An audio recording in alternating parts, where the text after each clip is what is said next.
നമ്മുടെ ഭൂമിയിൽ ഏതൊരു വസ്തുവും കത്തുമ്പോഴുണ്ടാകുന്ന ഇത്തരത്തിലുള്ള തീജ്വാലയ്ക്ക് ഒരു പ്രത്യേകതയുണ്ട്. ബാക്കിയുള്ള എല്ലാ വസ്തുക്കളിൽ നിന്നും ഇത് തികച്ചും വ്യത്യസ്തമാണ്. അതിനുള്ള കാരണം എന്ന് പറയുന്നത് നമ്മുടെ ഭൂമിയിൽ ചുറ്റിലും നമുക്ക് ചുറ്റുമുള്ള എല്ലാ വസ്തുക്കളും ഒന്നുകിൽ കല്ല് പോലെ ഖരാവസ്ഥയിലോ അല്ലെങ്കിൽ വെള്ളം പോലെ ദ്രാവകാവസ്ഥയിലോ അതും അല്ലെങ്കിൽ പുക പോലെ നീരാവി പോലെ വാതകാവസ്ഥയിലോ ആണ് നമുക്ക് കാണാൻ സാധിക്കുന്നത്. എന്നാൽ ഇത് മാത്രം ഏതൊരു വസ്തുവും കത്തുമ്പോഴുണ്ടാകുന്ന ഈ തീജ്വാലയിൽ മാത്രം ദ്രവ്യത്തിൻ്റെ നാലാമത്തെ അവസ്ഥയായ പ്ലാസ്മ അടങ്ങിയിരിക്കുന്നുണ്ട്. ഈ പ്ലാസ്മ എന്ന് പറയുന്നത് നമ്മുടെ പ്രപഞ്ചത്തിൽ ഏറ്റവും കൂടുതലുള്ള നക്ഷത്രങ്ങളിലൊക്കെ കാണുന്ന ദ്രവ്യത്തിൻ്റെ അവസ്ഥയാണ് ഈ പ്ലാസ്മ എന്ന് പറയുന്നത്.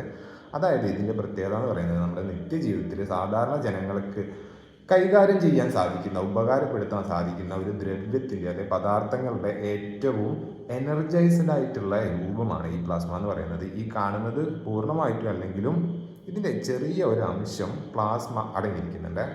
അതുകൊണ്ട് തന്നെ ഇത് നമ്മുടെ ഭൂമിയിലെ ബാക്കിയുള്ള എല്ലാ വസ്തുക്കളിൽ നിന്നും വ്യത്യസ്തമാണ്.